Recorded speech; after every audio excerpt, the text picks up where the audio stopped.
While cleaning out Theron Blackwood's study, I never expected to stumble upon his letter. Yet there it was, hidden within a worn leather journal, quietly waiting to shatter everything I thought I knew about my life. The envelope was addressed to me in his meticulous handwriting, "For Clara Hawthorne to be opened upon my passing." The name on the letter was mine, but I was still Cass, and up until that moment, I believed I had a firm grasp on who I was and where my life was headed. I was mistaken. "Evelyn!" I shouted, my voice echoing through the empty corridors of Theron's mansion. "Evelyn, you need to see this!"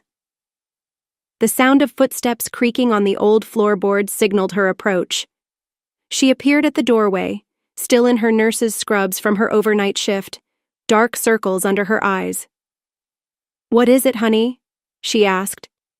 With trembling hands, I held up the envelope. "It's from Theron." Evelyn walked over and sat beside me on the dusty floor, amidst piles of old business records and family photographs. "Well, go ahead and open it." I broke the seal and unfolded the letter. Theron's words leapt off the page. "My dearest Clara, if you're reading this, it means I've passed on, leaving behind not just my legacy, but a challenge for you. You've always stood apart from the rest of the family.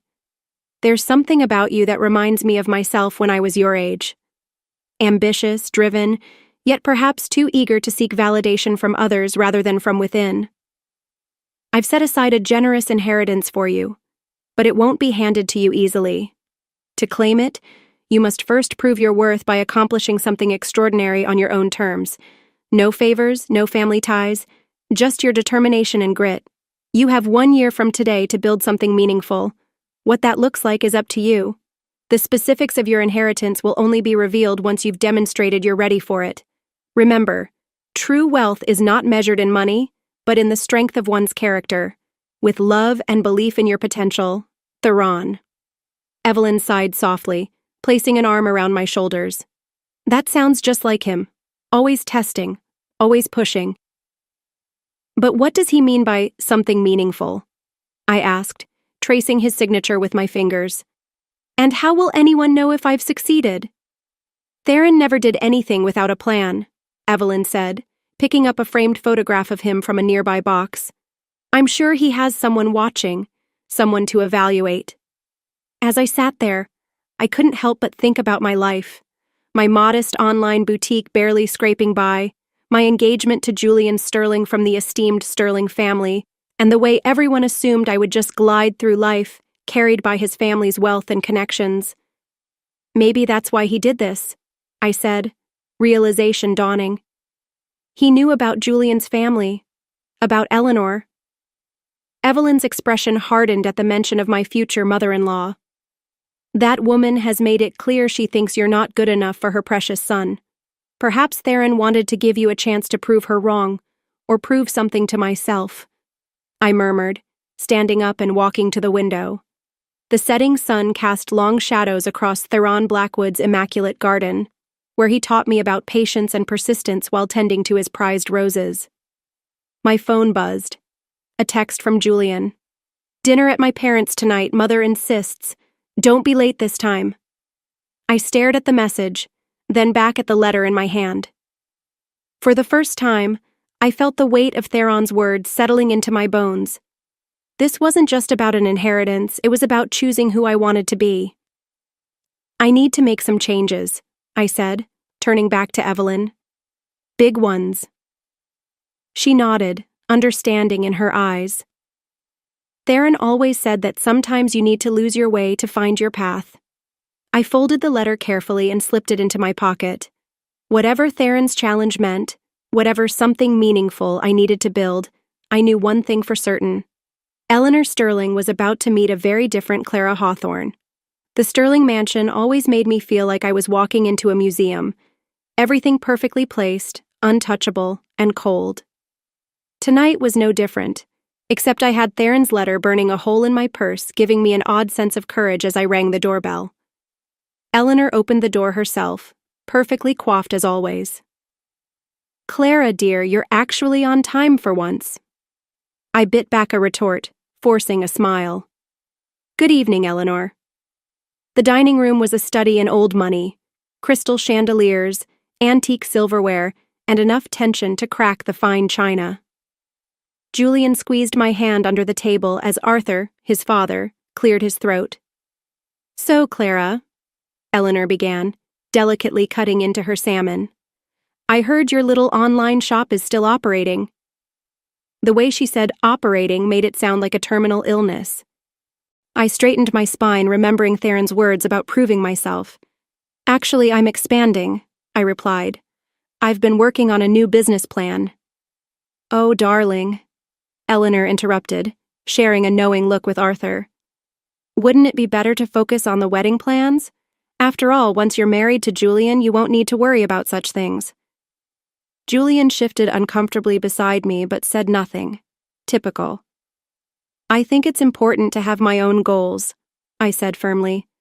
Theron always taught me. Yes, Theron, Eleanor cut in again. Such a shame about his passing. Though I must say, the inheritance situation seems rather unusual. My fork clattered against my plate. Excuse me? Well, word gets around in our circles, dear. A conditional inheritance. It seems rather cruel to make you jump through hoops like some circus performer. The room went silent. I could feel Julian's eyes on me, but I kept my gaze locked on Eleanor. Theron believed in earning your way, I said quietly. Something about building character. Eleanor's laugh cut through the air like ice cracking. Character? Oh, darling, in our world, it's all about connections. Speaking of which, Julian, didn't you want to tell Clara about the country club membership? Julian hesitated before speaking. Mother, I don't think we've sponsored you both for membership, Eleanor interjected, her tone final. It's a must for our social standing. The wedding announcements will be featured in their newsletter. I gently placed my napkin down. Actually, I'd rather hold off on the announcements until after my business expansion. Nonsense! Eleanor dismissed my words with a wave of her hand. Julian needs to establish himself as a family man for his promotion. The timing is perfect. Eleanor? I said, my voice calm, but my heart racing. I appreciate the gesture, but Julian and I should be the ones to decide our timeline. The room seemed to grow colder by the second. Eleanor's smile remained unchanged, but her eyes turned cold and sharp. My dear, you seem to think you have a say in how the Sterling family operates. How quaint. Julian's hand found my knee beneath the table, squeezing what he likely believed was a reassuring gesture, but it only made me feel the pressure to conform, to submit, to become just another perfectly positioned object in Eleanor's world. I think I need some air, I said, standing up slowly. As I walked toward the garden, I heard Eleanor's voice trailing after me. Really, Julian, are you sure she's the right fit for our family?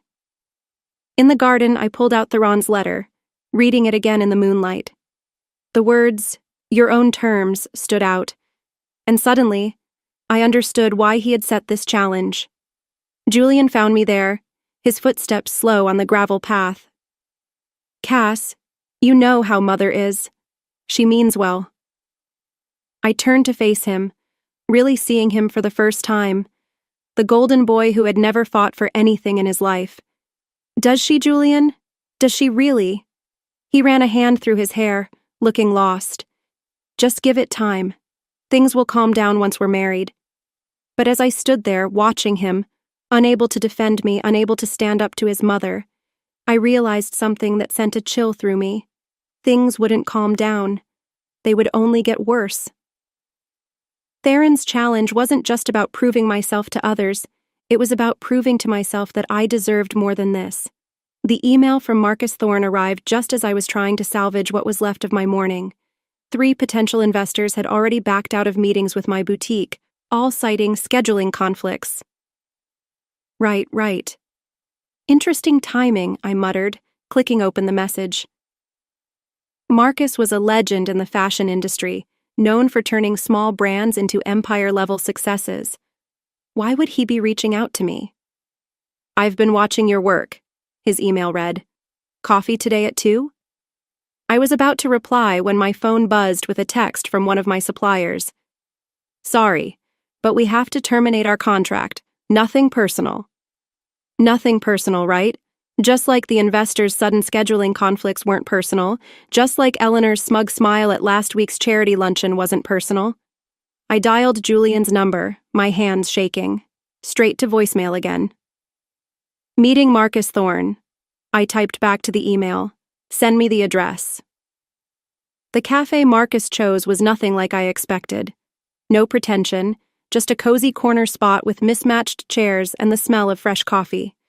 He stood when I approached, his smile genuine beneath salt and pepper hair. Clara Hawthorne, he said, extending his hand. I've been following your situation with interest. My situation?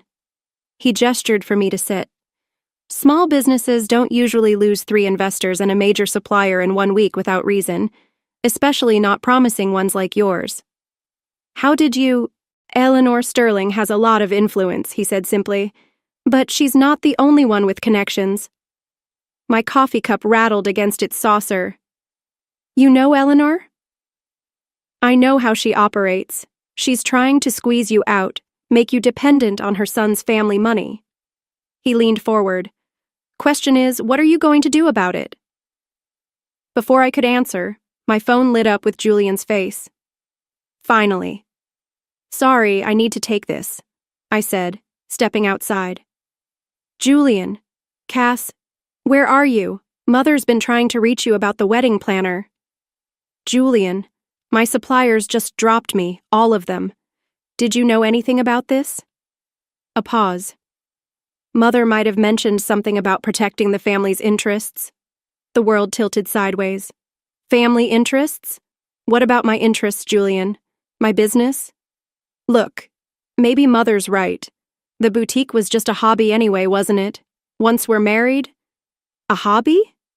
My voice cracked. Is that what you think of my work? Cass, be reasonable. Mother's just looking out for us. She says, stop. Just stop. I ended the call, my vision blurring.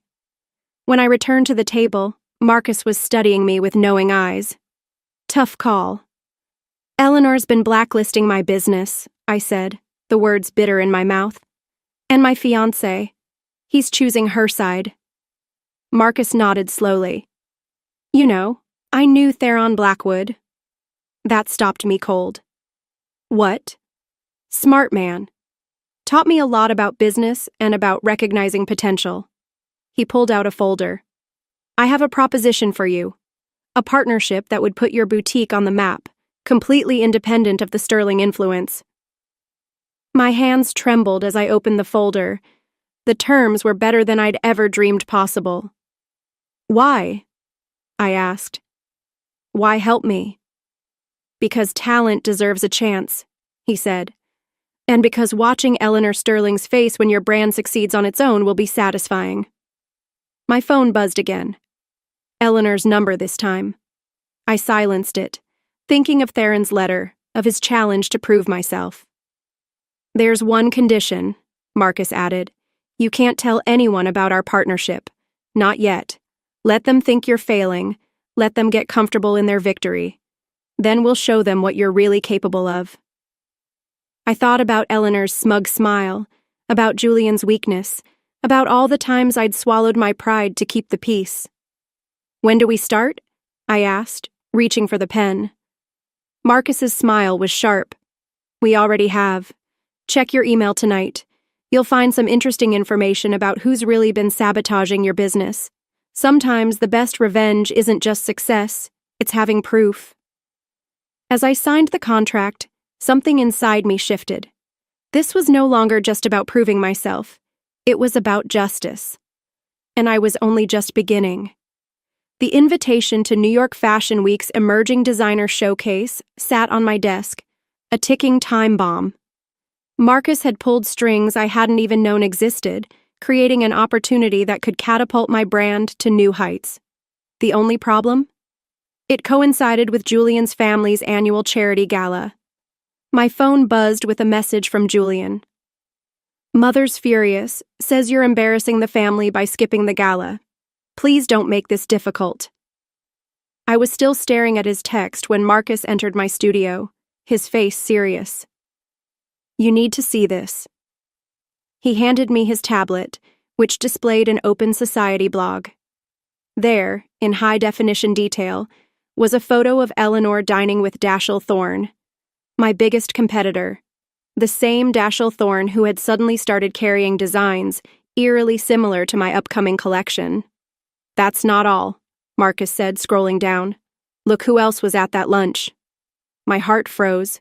Julian, my fiancé, was there, smiling and shaking Dashiell's hand. The photos were taken 3 days ago, Marcus said quietly, right after your designs were leaked. The world seemed to tilt. I gripped the edge of my desk, my engagement ring catching the light in a mocking gleam. I need to talk to Julian, I whispered. Clara, he must have an explanation. Julian agreed to meet me at our usual cafe. He was already there when I arrived, nervously fiddling with his watch, a tic I had once found endearing.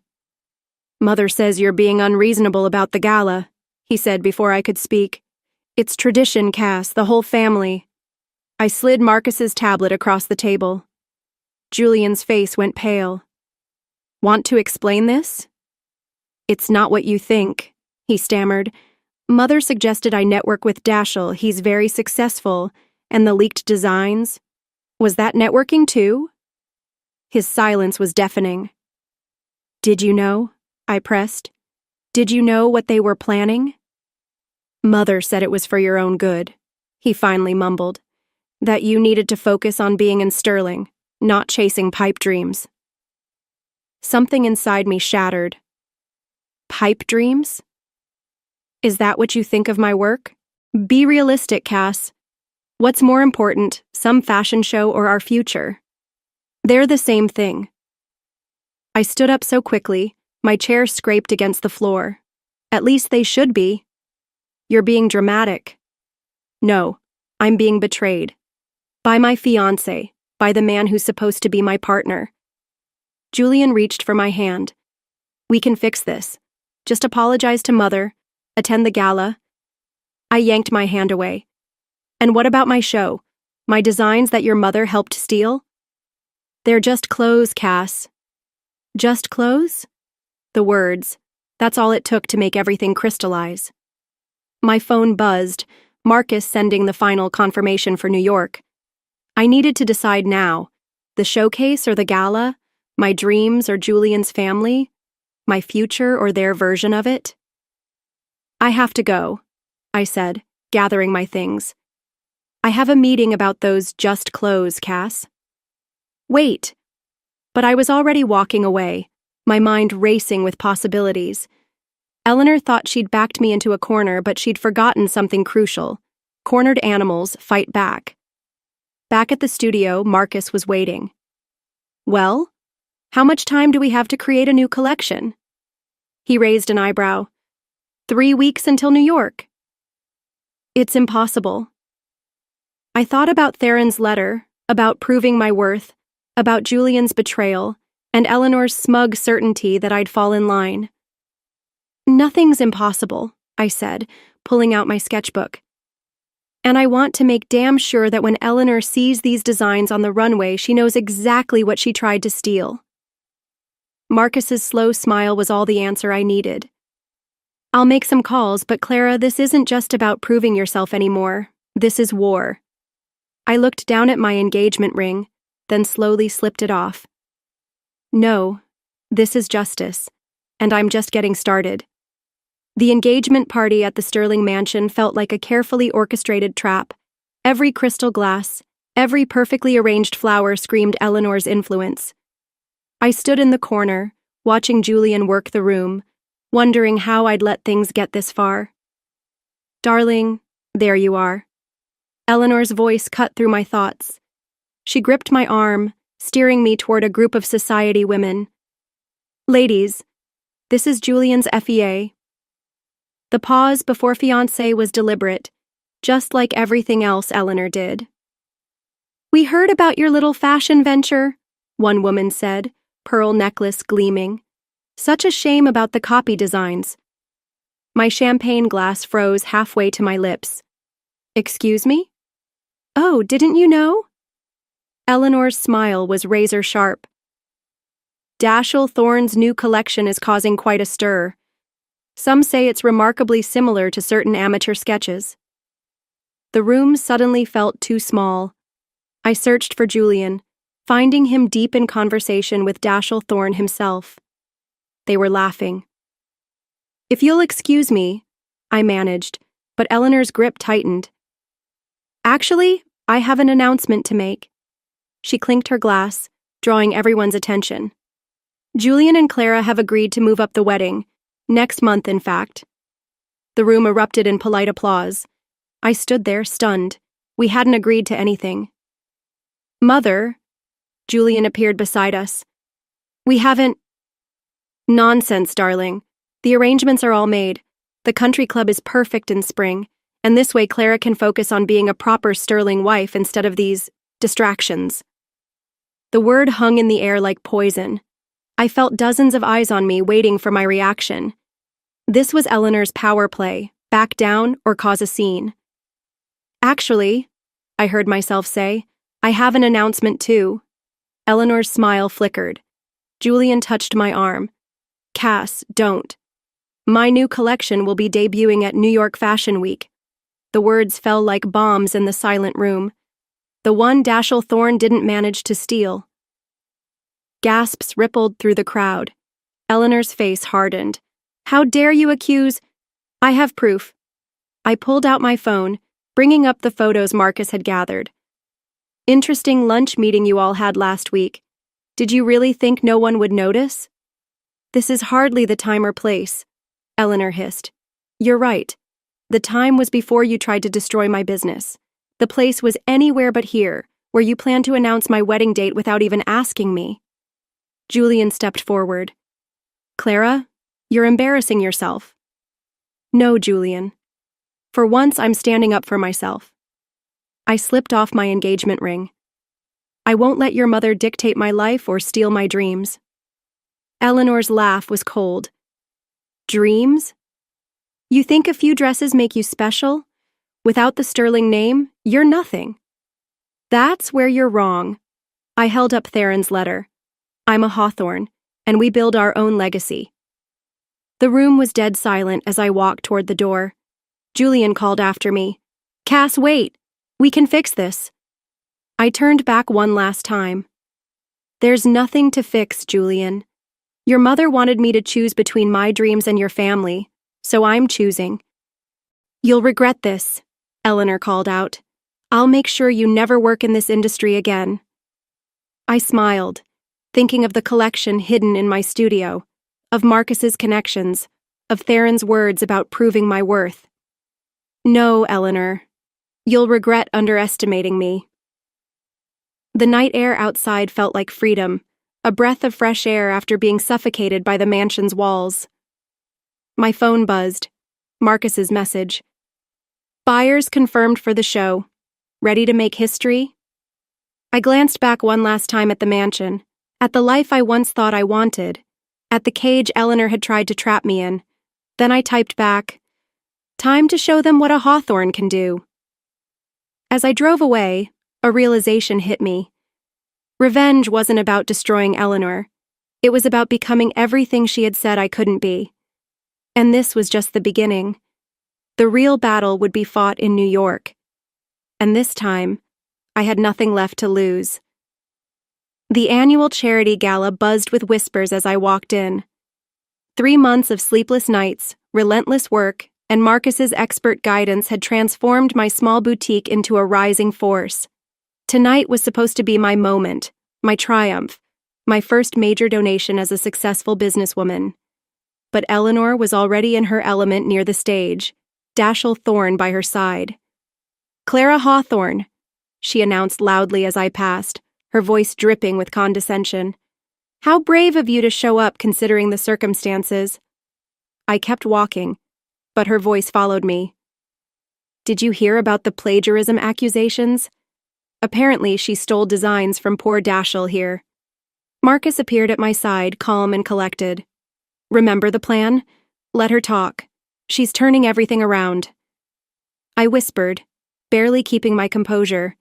She's making me look like the thief. Exactly. That's what cornered animals do. They lash out. The donation ceremony began, and I watched as Eleanor took the stage, Julian beside her, both radiating the kind of old money confidence that only they could muster. The Sterling family is proud to announce a $100,000 donation, Eleanor declared, her voice carrying through the room. Then her eyes locked on mine. Unlike some who try to buy their way into society with suspicious funds. The room went dead silent. Dozens of eyes turned toward me. What's she talking about? Someone whispered. Eleanor's smile was as venomous as ever. Oh, didn't everyone know? Miss Hawthorne's sudden success came right after breaking things off with my son. Quite convenient timing, wouldn't you say, using poor Julian's investment to fund her adventures? My hand shook as I stood. That's a lie. Is it? Eleanor asked, producing a document. These bank transfers suggest otherwise.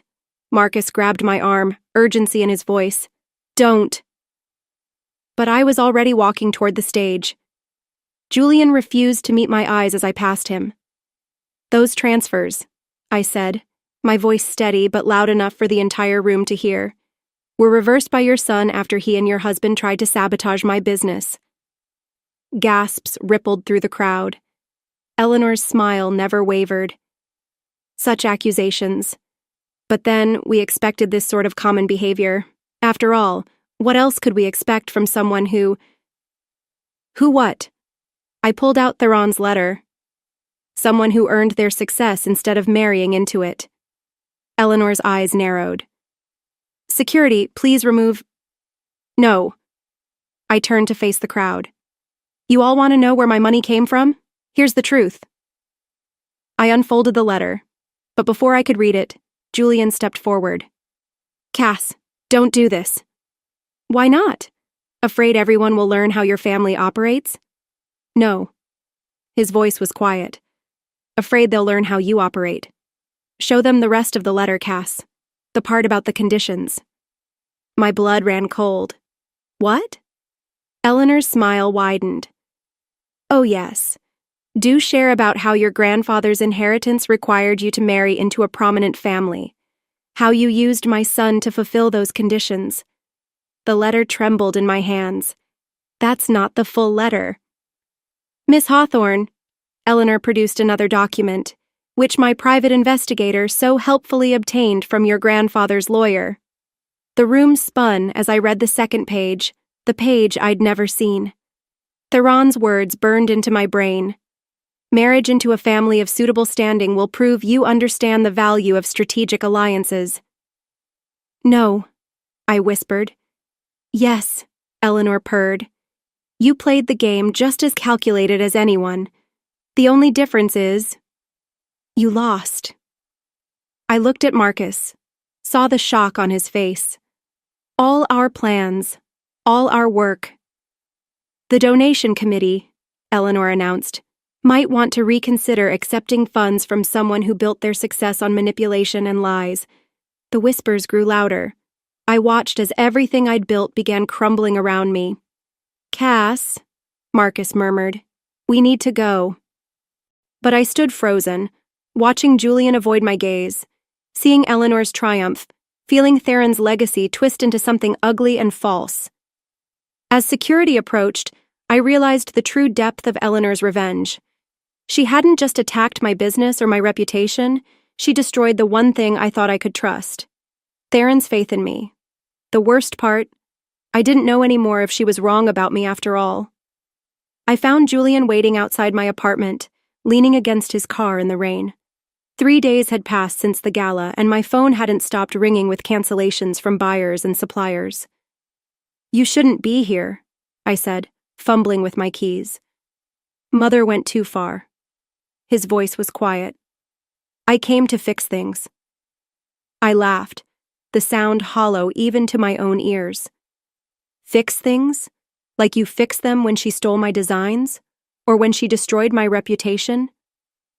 I didn't know about the letter. He stepped closer. About your grandfather's conditions. Why didn't you tell me? Because I didn't know either. The key finally slid home. But it doesn't matter anymore, does it? Your mother won. Game over. It doesn't have to be. He caught the door before I could close it. We could still make this work. Get married, fulfill the conditions, you'd get your inheritance, and Mother would what? Accept me?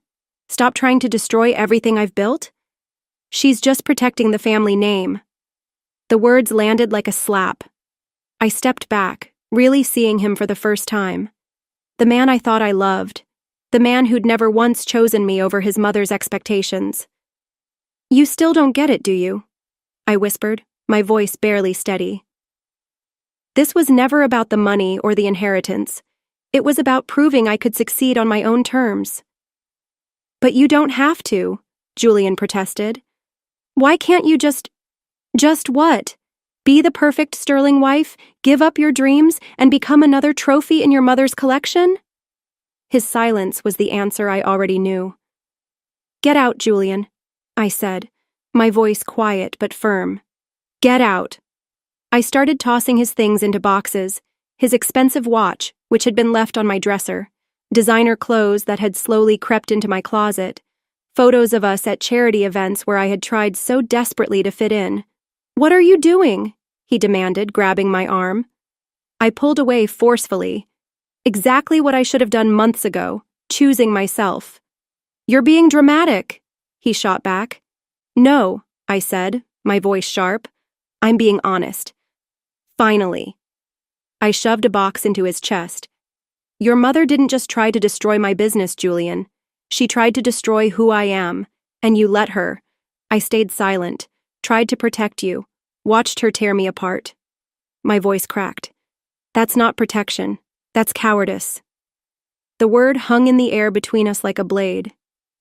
Take your things and go, I said quietly, the finality in my tone unmistakable. Go back to your perfect family and your perfect life. I'm done trying to fit into it.